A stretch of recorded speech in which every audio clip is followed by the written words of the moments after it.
Hello and welcome to episode 15 of the world's first Paul Weller fan podcast.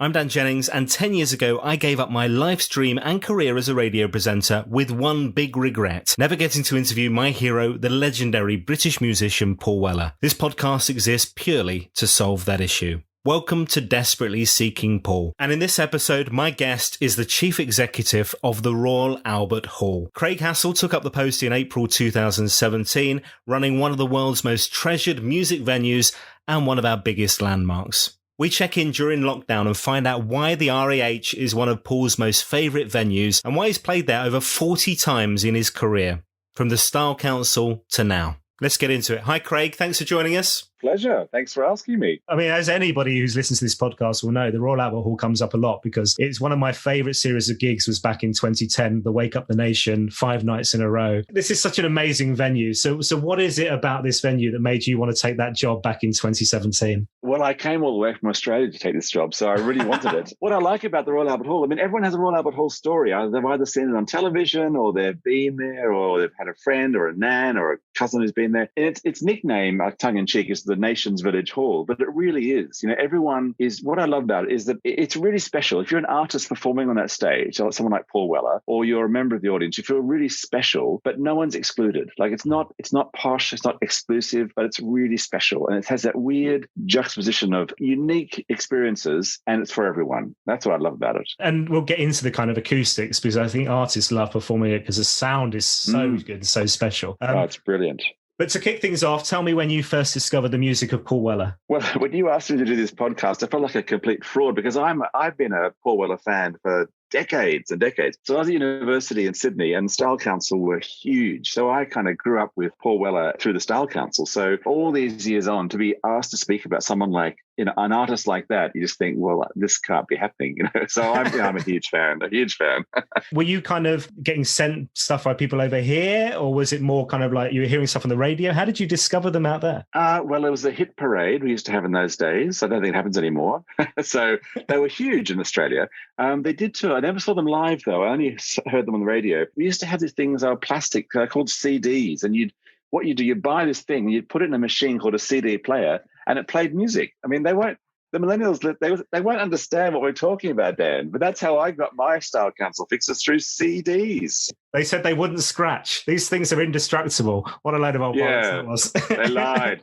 Absolute lies. They used to pour tomato sauce on TV ads. It was rubbish. They're very fragile. Yeah, very fragile indeed. How did you then kind of feel about the Style Council being no more, and Weller kind of coming back as a solo artist? I suppose I really, he was, well, in my mind, this is probably terribly controversial to say, but he was the Style Council. So when he went solo, for me, it was just an evolution of his style. I mean, he's such an amazing performer. I would say it improved because Style Council probably had a finite life to them. And so for him to sort of come out of that and become, you know, Paul Weller solo, well, that was a really good thing, and has been for the world, actually. And were there any particular songs that kind of stood out to you from the Style Council period that you just kind of went, oh my God, I love this, and still do, presumably? Gosh, no, it was more albums, because, I mean, again, in those days, you didn't download tracks, you actually bought the CD. So that was the albums. I just would have them on and play them.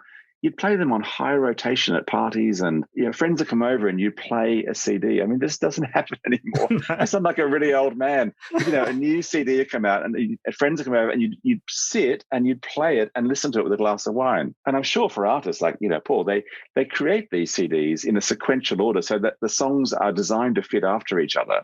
Whereas now, I mean, I can go on for hours, but Spotify, whilst it's great, it's kind of ruined the album philosophy, because you just pick out tracks here and there. And also, I think in those days, the Style Council days, you know, they were real songwriters. So the way a song was constructed was designed for you to listen to the entire song in the context of the entire album.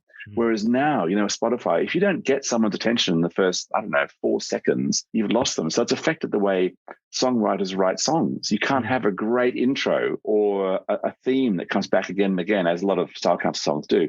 It's just not a thing anymore because you can't afford to lose your audience. So that's another hobby horse. We haven't got time for that. That's a whole other podcast, probably. No, but that's so true, because I think you're right. If you talk about like Confessions as an album, there's so much of that builds and flows into the next song and builds as a kind of sequence and a kind of structure, that you're right. If you're just kind of dipping into one track off that because you may have heard that one played on the radio, and then you're just downloading it or hearing on a playlist, for instance. You're right, that whole experience is completely different, isn't it? Yeah, totally. And I think also Style Council in the day, they were, it was a quite very gentle sound, but what they were saying was really revolutionary. It was a radical time in Britain, and I was in Australia, but you got a sense of these people had stuff to say. He didn't seem angry, but he was emphatic in what he was saying politically. And so were the Smiths and so on. So his contemporaries were doing the same thing, but I just happened to like the music better. And so I heard the message more from what Style Council was saying than what anyone else is saying. So did the messaging resonate the other side of the globe then? Because a lot of it we've talked on this podcast about kind of, Thatcherism and the miners and rebelling against that kind of stuff. But presumably for you back home, it kind of felt like actually that some of these lyrics are kind of hitting home there too. Yeah, totally did. I mean, because I was also, late teens, early 20s, university student. So I was, for the first time in my life, able to think for myself and be a bit independent and be a bit left wing. And, so a lot of the stuff that I was thinking about, even though I didn't understand the context of the mining towns or Thatcher's Britain particularly, it did resonate because I was at the right age where you think, yeah, it's time to take a stand and we're going to be independent, have our own thoughts. And so all of that absolutely resonated with me a lot. Formative years, Dan. Which is always the case. Now, the chief exec of the Royal Albert Hall, a very important position, obviously. How did you get the gig? Because presumably you weren't flying over for the interviews. So is this kind of, now we're all used to the kind of Zoom interview, but back then that was less of a thing. How did that work? Gosh, well, so I had lived here previously. I used to run English National Ballet. I went back to Australia because I was asked to go and run the National Opera Company in Australia, which is it's the biggest arts company in the country. So I thought, oh God, I have to go. So I left Britain, went back to Australia. And when I left for Australia, I thought, well, I will come back. I love London. I love the life over here in the UK. And I thought there's two jobs that I would want. I'd either want to run the Royal Opera House or the Royal Albert Hall. That's, you got to have a dream. So 3 years later, I got a tap on the shoulder and they invited me to apply for this job. I thought, oh, bloody hell, it's too soon. It's too soon. My whole life plan was 10 years at the opera and then back to Britain. Anyway, you don't pass up a chance like that. So the interview, it was very tricky because, of course, I was the other side of the world. So the first 3 interviews were over this kind of thing, like Zoom. The last one, before I actually came over for the final interview, it was 9:30 on a Wednesday night, and I was in this disembodied video suite in the middle of downtown Sydney, and it was 8 o'clock in the morning here, and there were 8 trustees sitting around the table, and I didn't know any of them, and I could barely see their faces, and I'm scrabbling down their names, trying to say the right name to the right person, and it was, oh my goodness, it was like something out of a science fiction film. Anyway, it obviously went well because I got the job. So, but yeah, I came across, and I hadn't quite got the job, but I came across for the Christmas season. There was Kylie Minogue's Christmas, and there was Handel's Messiah, and if there was a way to intoxicate me with the desire to take the job on, it was that 1 week where I came over to sort of recce London and the Royal Albert Hall. So yeah, luckily I loved it, and luckily they wanted me, so it all worked out. Again, it goes back to the Royal Albert Hall. It's such an amazing place. It's very communal. The shape is like an oval, like Colosseum. So people feel really connected. It's something like a concert, like, a Paul Weller concert or a Carols concert. You can see everyone else singing and dancing and having a great time. So you feel part of the action. It's like, you and I were saying before we started the podcast, the terrible thing with the COVID situation is we can't be communal. And, what we all want to do, what we crave is a communal activity, either being in a church or in a field at Glastonbury or at the Royal Albert Hall or the Royal Opera House, whatever it is. It's that communal sharing of a cultural experience. We crave it right now. Absolutely. And that's come up a lot on the podcast as well. And I was watching the Midsummer Night Music gig that Paul put on tail end of last summer. I think it was like August, September time. Played on Sunset and played some new tracks that are coming out this year as well. And as a fan, you were excited to watch something, but it felt like you were watching a TV show. Whereas actually what you want to do is be in amongst people, bouncing in the mosh pit or singing with people side by side with their terrible voices. You want to hear Paul and they're singing over you, whatever. But you miss that so much, don't you? Totally. I remember I try and go to as many shows as I can when we're allowed to at the hall. And there was one, it was Teenage Cancer Trust, actually. Kasabian were playing. I don't really know much about them. And I was in one of the boxes and was sitting with a friend and you're looking down and the whole of the flat thing was this massive mosh pit. And it was sort of, young men of a certain age, they're all smashed and they're throwing pints of beer in the air and they were having the best time. You thought, my God, it's like a sort of a sea of human civilization. They're all sort of rising and falling and forming circles and falling apart. And it was fantastic. And that's just one of the great things with live concerts, Yeah. What was the first gig that you saw then when you came over? And outside of the Carol stuff? I arrived, you couldn't make it up, but I arrived for the week of Teenage Cancer Trust. And in fact, that week, the first concert was Ed Sheeran, and then I saw Paul Weller, and then I saw The Who, and the support act for The Who was TBC, but on the night I think it was Liam Gallagher solo. I mean, it was like this sort of cavalcade of British talent all put on for me. But actually, it was there to raise money for Teenage Cancer Trust, which was great. I was blessed with my first week at the Royal Albert Hall. I had no jet lag because I just couldn't stop going to the concerts. It was amazing. Job done. I only need 1 week. That was the best thing ever. That's right. Never going to top that. And Teenage Cancer Trust is such an important thing for the Royal Albert Hall. And Paul's been involved since day one. So I think 2000, if I remember right, was the first gig. He was there for that. And obviously Roger Daltrey organises the whole thing. So how does that come together? Because that's an annual event. There's a bit of comedy on one night, but most of the time it's these kind of music legends like Paul, Stereophonics, The Who, people like that you've talked about. How does that all come together? Because it's an incredible thing. It's unbelievable. And you're right. In fact, and then the first time that Paul sang with TCT, he sang a song with The Who on that night as well, which is pretty amazing, apparently. So I wasn't there that night. It all comes down to Roger Daltrey. You know, Roger he's like the artistic director of Teenage Cancer Trust. He has the most incredible contact, as you can imagine. If Roger Daltrey taps on the shoulder and says, "Can you come and sing for TCT?" Well, what are you going to say? Yes, of course you will. The roll call of artists that have been in that event over the years is just phenomenal. And they give their time, they help fundraise. And I think also it's just the most amazing cause. I don't know if you've ever been to a concert, but when you go, you must find this, that, you know, you go along, the concert's amazing, but there's also the sort of call to action, like, you know, dig deep, everyone, and so on. And they'll always bring out someone who's either, you know, survived having cancer or the parents of a child who hasn't, or they've told the story. I mean, you cannot get through that without bursting into tears. It's so emotional. The stories of survival and the stories of struggling, the stories of loss, and you just realize the terrible impact of cancer on very young people, and the impact on whole communities. And so much money is needed, and we're so happy to host it. And it's such a shame, you know, we didn't have it last year, and this year not again. TCT do a lot of things throughout the year to raise money, and I've been to a few of them, but this is the Royal Albert Hall's that's their big week. It's so well supported that the gigs sell out almost immediately. And the ticket prices aren't that high because they want to make sure that a lot of people can come along from all different walks of life. So, you know, the fundraising on the night is really critical, and people are so generous. There's bucket collections, and you text your phone and every which way to raise money, and they do a really great job. So, yeah, it's wonderful. Yeah. I think also it's that thing where, I mean, I would never say that you know what you're going to get from a Weller gig. You know, most of the time it's going to be Paul and the band. Whereas actually these kind of things, you just never know what kind of collaborations you're going to get, and people kind of, you know, working with each other for the first and quite often only time. And you get to see this. It's a bit like Hootenanny with Jules Holland, where you kind of just see this one-off collaboration between McCartney and whoever else. It's very special for that kind of thing too. Exactly. And I think, I mean, apart from Roger Daltrey, Paul Weller is the most well-known other personality of the whole of the TCT history. You know, he's been there so many times. And so when you see someone like Paul perform at TCT, he's not just a hard gun, obviously. He's there passionately because he believes in the cause. And so you'll see him give the most incredible concert. And actually, speaking a bit against us, the production values are not as high as a Beyonce concert at the O2, because you've got a lot of artists in one night with different needs, so you can't be too tricksy with the production. So it all comes down to the artist. So often you have an unplugged session or something. We had Take That 2 years ago, and Take That normally have all the bells and whistles and fireworks. So it was just the guys on stage having a bit of a goof around and doing their own choreography, and it was brilliant because you never see artists like that just kind of unplugged and having a great time. And someone like Paul Weller with a guitar and his band behind him, just that is sensational. Now, I make it 41 appearances from Paul at the Royal Albert Hall. I don't want to pick you up on that, but actually that's not actually quite true. Oh, I've got my cheat sheet here from our archive. So according to the archive, shall I tell you?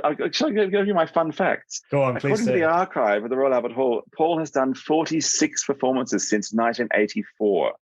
That's pretty amazing. 7 with the Style Council, 24 as a solo headliner since 92, 14 with Teenage Cancer Trust. There you go. He's done 14 Wow. TCTs since 2000. That's almost every year since 2000. That's pretty amazing. That's incredible. Yes, because I think I'd counted 8 on the Teenage Cancer Trust, or maybe some of them he's not announced and he's just kind of rocking up because he loves it so much and stuff. Actually, this is also interesting for your Weller fans. In June 2010, there was an exhibition at the Hall, Lawrence Watson, the photographer, a box of prints, which had a whole lot of photos of Paul's solo career for 25 years. So I don't know if that exhibition still exists. So Lawrence Watson, look out for that. A box of prints was the name of the exhibition. Lawrence's photos with Paul are kind of iconic and beautiful. You're right. So this kicks off with, so the Jam never played. We're kicking off in 1984, December 1984 with the Style Council. Now, one of the most famous gigs the Style Council had, and I don't know if you heard about this down under, was the July 1989 one. This is the album that got rejected by Polydor. So Modernism was the album. It's a big kind of house album, got rejected,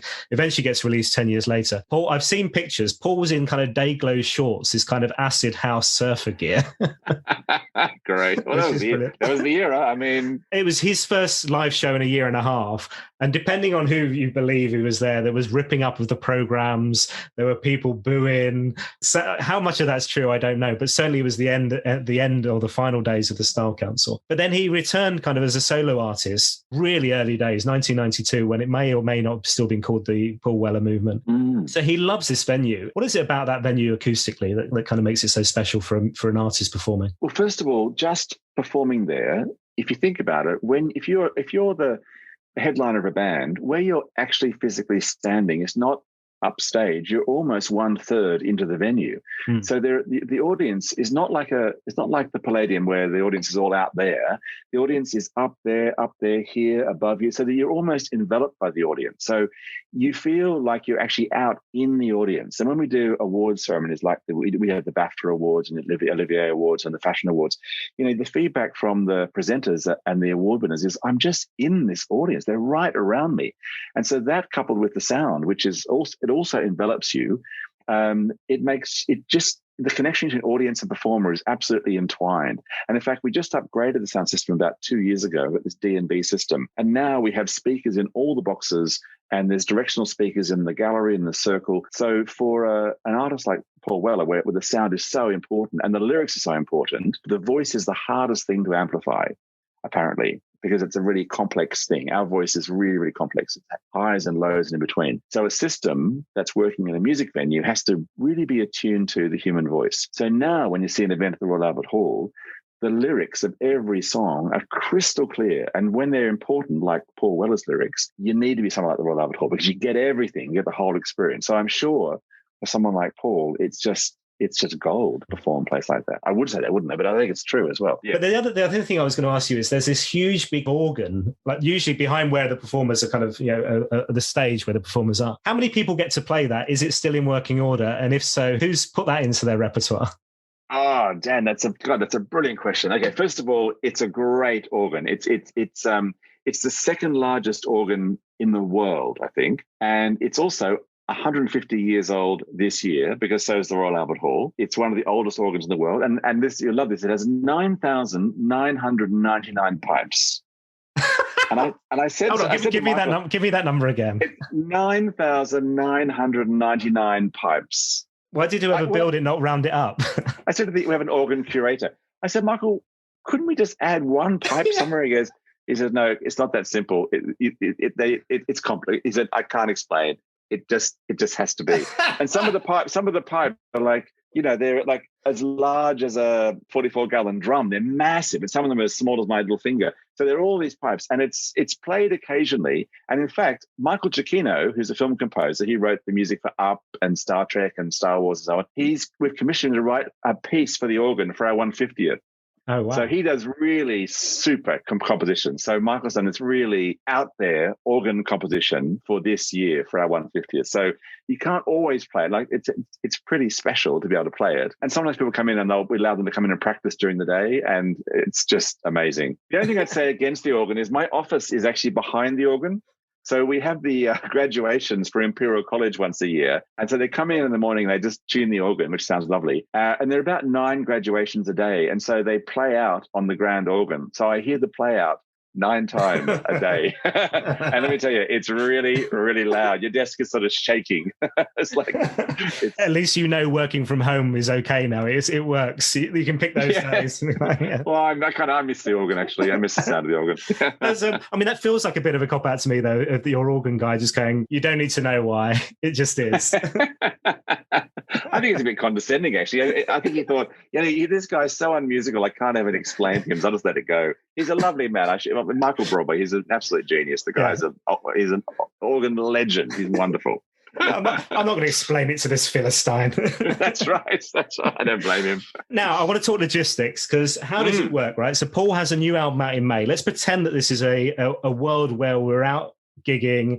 This is a normal scenario, right? So Paul has a new album out in May. He's going out on the road. What happens from kind of brief to concert? So is he ringing you? Are you ringing him? How does that work? The quick answer is it depends. So it depends who you are. So if you're someone like Paul Weller, first of all, you would come to the hall quite a lot. So we would be in touch. So our programming guys will be in touch with a promoter. And there's this whole chain of command. So we tend to deal with promoters, and promoters will hire the hall. But as you say, it's the Royal Albert Hall, so it's a seller's market. So there are more promoters that want to hire the hall than we have nights available. And we do some things ourselves like Christmas as well. So of the available nights, we tend to talk to a range of promoters, but we have our kind of usual promoters who promote people like Paul Weller and so on. The promoter that promotes Paul Weller would say, and this conversation would happen not now, it happened about 18 months ago, a long, long time ago. The record company would probably contact Paul's management company, who would then contact the promoter who normally tours Paul Weller, who would then contact us, and we would then hold the dates, because the promoter has to organize the whole tour, not just the Royal Albert Hall. So it's a really complicated thing. So unless the whole tour is organized, our gig doesn't really happen. So sometimes there are one-offs, but usually it's part of a bigger tour, especially with the rock and pop act. So the Paul promoter has to ring all these venues and get all the dates sorted out, and then make sure it suits the record company's release date, and talk to Paul's manager and his agent to make sure it suits him. And then they'll talk about the repertoire and the running times and the staging. And so even when you've sorted out the tour, I mean, I'd love to bring you in one time and watch a get-in of a show, Oh, I'd love to see it's unbelievable. Yeah. I watched, it was Alfie Boe getting in. Of course, Alfie wasn't there. It was 8 o'clock in the morning. We do 400 concerts a year. So we're really, really busy normally. So you go in at 8 o'clock, and then there's Phil Collins stuff being taken out, and Alfie Boe's stuff is coming in, and it's like this choreographed ballet of road cases and lights and rigs and men in hard hats running around. So Paul Weller's gear would come in at, say, 8 o'clock in the morning, having been, I don't know, Bristol the night before or Berlin or whatever. It has to get in, luckily now the sound system is in-house. The sound, the speakers are mostly all there. They're going to be tuned and programmed, but they're all there. But the lights are going to be rigged. They've got to set up the staging. Often there's a big screen, then the sound check. And then the artist wouldn't arrive until probably, 4 in the afternoon maybe. So there's a lot of stuff. And that's one concert. And at the end of the night, Paul leaves, crowds have a great time, and they start the bump out at the end of that show. So it's, from go to woe, it's a really complicated process, relying on hundreds of people around the world, all getting their stuff in order. I was imagining either a red phone in the office, which was like the bat phone essentially, and it was just wireless, direct straight through, or like the bat lights where, essentially they're shining a light and there's a PW logo on it lights up the Royal Albert Hall, and you're like, hold on, Weller wants us. That's obviously not. God, I wish that's not a bad idea. Maybe we should do that. Maybe that's an easier way to do it, Dan. Why don't we bother with all these spreadsheets and contracts and deals? I don't know. Yeah, I think you're right. Much easier. There's another Weller connection at the Royal Albert Hall, which is Sir Peter Blake. Obviously created the cover for Stanley Road, but also created this massive mural, which is 400 famous figures who have appeared on the stage. So we're talking people like Bob Dylan, Hendrix, Bowie, Churchill, Muhammad Ali, Einstein, and Spice Mr. Girls. Paul. Yeah. And Mr. Paul Weller. Mr. Paul Weller is on there. And now you can see, obviously we can't visit at the moment, but you can see this virtually on the internet. And I looked the other day, and it took me a while to find Weller, I have to say. I was like, he must be on it if it's like 40 plus appearances, and there he is. So tell me about this piece of artwork, because it's kind of incredible. And I guess it's one of those things where people just want to spend time scanning it when they're at a gig. Yeah, I mean, luckily it's at door 12. We do guided tours, so the tours meet at door 12, and of course it's perfect because while they're waiting for the tour, they're looking at, there's the Beatles, and there's the Stones, and there's Kylie Minogue, and there's the Dalai Lama, and there's blah, blah. So it's Baby Spice, Baby Spice next to Dalai Lama, exactly. So it's great, and Peter Blake, I mean, he's a legend. I mean, you think of all the albums album covers that that guy has done over his time. And he's still a great friend of the Royal Albert Hall. In fact, I should do a shameless plug for, you can buy a limited edition of that Peter Blake montage, that collage, on our website. Log on, royalalberthall.com, and you can buy one if you like. So it came back because Peter Blake had done a lot of work with artists who performed at the Royal Albert Hall. And if you think about artists in our industry, you would think Peter Blake, you might think Julian Opie, you might think Yoko Ono, but there aren't, or Ronnie Wood, I suppose. There aren't that many visual artists who are so linked to the music industry, and Peter Blake is definitely one of them. And he still comes to the hall. He's quite infirm. He's an old guy, but he still comes along. Because I'm not that old, I'm quite old. But I was on a panel for a documentary prize the other day, and one of the documentaries was about the mods and quadrophenia. So I then put all the bits together, but with Paul Weller and the mods and the whole visual imagery of the mod movement. And I think this is right. You tell me if I'm wrong. That it sounds as though Paul Weller was responsible for basically keeping the mod movement going, that he was like he had the legacy of the mods, in his music and his style beyond that movement. So, I mean, in terms of British music, fashion, social history, Paul Weller is the guy. I mean, he's a tremendously important figure in our social history in the UK. And Peter Blake, I would say, supports that along the way as well. So yeah. Now, a couple of questions before you go. This has been fabulous. Yeah. So you mentioned Teenage Cancer Trust and seeing Weller then. That same year was the Jules Holland TV show as well at the Royal Albert Hall, so later 25. And I know Jules and Paul kind of link up quite a lot as well. So that was a really kind of special celebration of that show, wasn't it? It was 25th anniversary of Jules Holland. And what I loved is that it was Jules' idea to have it at the Royal Albert Hall. And he's someone like Paul. So he has performed at the Hall a lot of times. And we were really touched that he wanted to do that event at the Royal Albert Hall. I mean, similarly, Ronnie Scott had their 50th birthday party at the Royal Albert Hall. So, we just are the kind of go-to place for these really important moments. We had the Phantom of the Opera's 10th anniversary some years ago, where they recreated Phantom of the Opera with this amazing set and had the chandelier crash on the stage and all sorts. So what was great about the Jules Holland event was that he had people like Dizzy Rascal and Van Morrison and Katie Tunstall, Foo Fighters, Gregory Porter, all these guys, they're all, again, part of the DNA of the Royal Albert Hall. During lockdown, we had a thing called Royal Albert Home, where we asked artists to do a little gig from their lounge room or whatever. And Katie Tunstall did a gig from her studio in LA because she loves the hall. It was, it was very moving. There's an artist like Katie just performing for us, or online for us from LA. It was wonderful. So yeah, I love the fact that so many artists like Paul Weller feel that this is their place. It's their venue, and Eric Clapton's another one, and we love that. And it's we're just so pleased. And what we want now is we need to make sure that we are creating the pipeline for the next generation of these artists. So we do a thing called Albert Sessions, where we basically give the hall to a young band, and they do a gig. And because of social media, they can fill it with all their fans at a cheap price. But it's a way to get a band on stage somewhere like the Royal Albert Hall, and it's a good sort of kick in the ass for their career as well. And they usually will come back. So Texas were one of these bands some years ago, and they'll come back later when they're more and more famous and do another gig. And it's just a really lovely way to keep maintain the love and keep it going for the next generation as well. So yeah, really, really important. Now, you mentioned that kind of connection that bands and fans have with the venue and how special it is there in South Kensington. It's kind of, it's one of those things where you come out of the park and you look at this incredible building, this beautiful building. But COVID's been devastating to your line of work and to the entire music industry, to be fair, but people won't necessarily realise that the Royal Albert Hall is a charity. And then to kind of keep it going and, to safeguard the future, what do you say, 150th anniversary now? Yeah, it's massively important for us. We've got to keep this venue, right? Oh, yeah. I mean, but you're absolutely right. I mean, we've been decimated, but so is the whole industry, not just in Britain, but across the world. And we will trade our way out of this. We don't have any government funding. As you say, we're independent, we're a charity. And when we can perform, we can play to 5,500 people a night. But we've been closed since March last year, and not likely to open till, April, May at the very earliest this year. And we obviously are trying to seek support from the public and so on. But it's worth pointing out that whilst we're suffering, because of the industry we're in, you got to think about also all the freelancers that are out there, all the guitarists, the drummers, singers, crew, makeup artists, company managers, lighting companies, supply companies, the companies that supply staging, decks, mics, lights, all these companies, they've had no work for over a year, and they are on their knees. These are small traders or solo business people, solo artists, and it's really, really crippling. So, I mean, the message that we're saying to government all the time is, yes, handouts are great, and we'd love some if you can possibly find something for us. We haven't had any handouts as yet, but what we want most of all is to be able to open.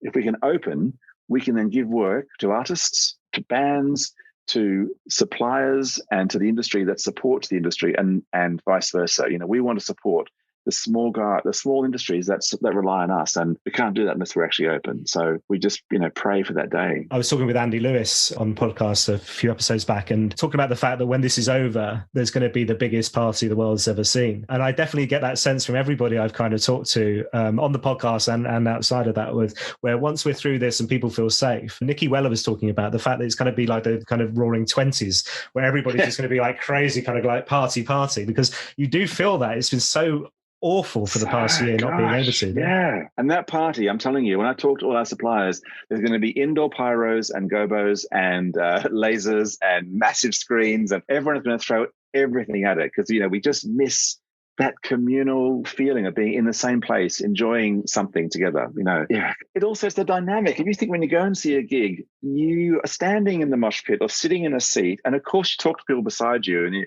they've got a beer, you've got a beer, you say, oh, I love this song, wasn't that great? Oh, how about that guitarist, what about the drummer? There's all that, and you go to the bar and you talk to the person beside you, the men will talk to someone in the loo. It's a communal event. You can have the most amazing HD, 4D, ultra concert on television, but you're sitting in a chair at home with a few mates. It's not the same as that communal experience of a live gig, and that's what we're just craving that, as you say. I'm going to ask you a couple of final questions. So, favourite act that you've seen at the Royal Albert Hall? Doesn't have to be Paul.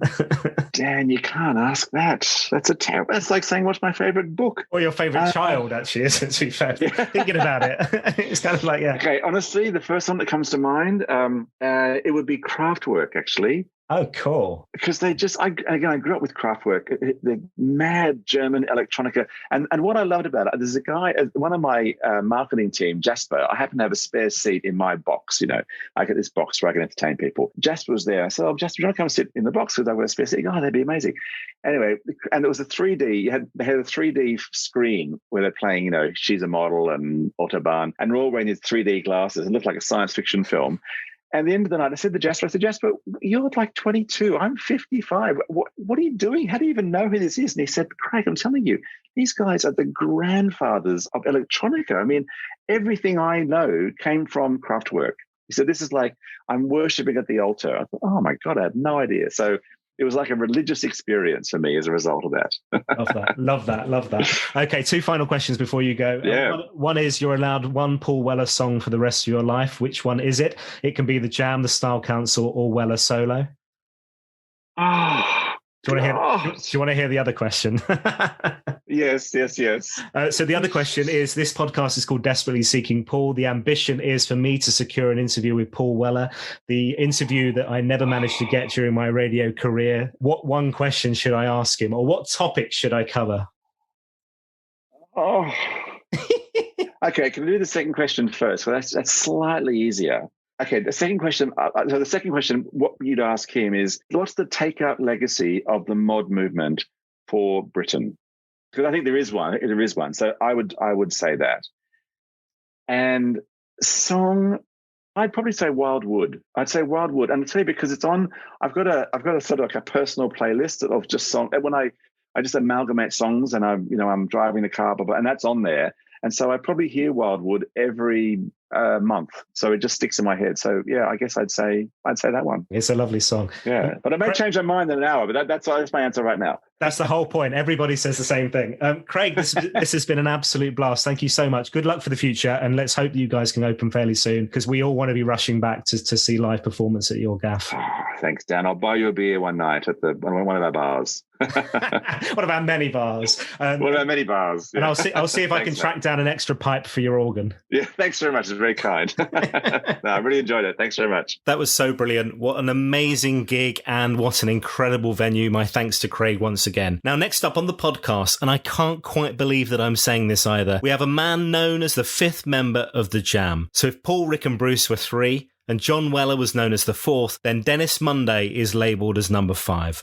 a man who played a key role in the band's chart success as product manager and A&R at Polydor, forming incredible relationships with the band and bridging what seemed to be a pretty difficult relationship with the label. We cross over to Italy to chat to Dennis and get an insider's view of working with Paul, the Jam and the Style Council, and what it was like working in the record business during that time. Subscribe now, leave a review, it all helps us to find new listeners to this show as well. You can also find us on all the social media at Weller Fan Pod on Twitter or Paul Weller Fan Podcast on Instagram and now on Facebook. Get on it and help to spread the word. I'll see you next time.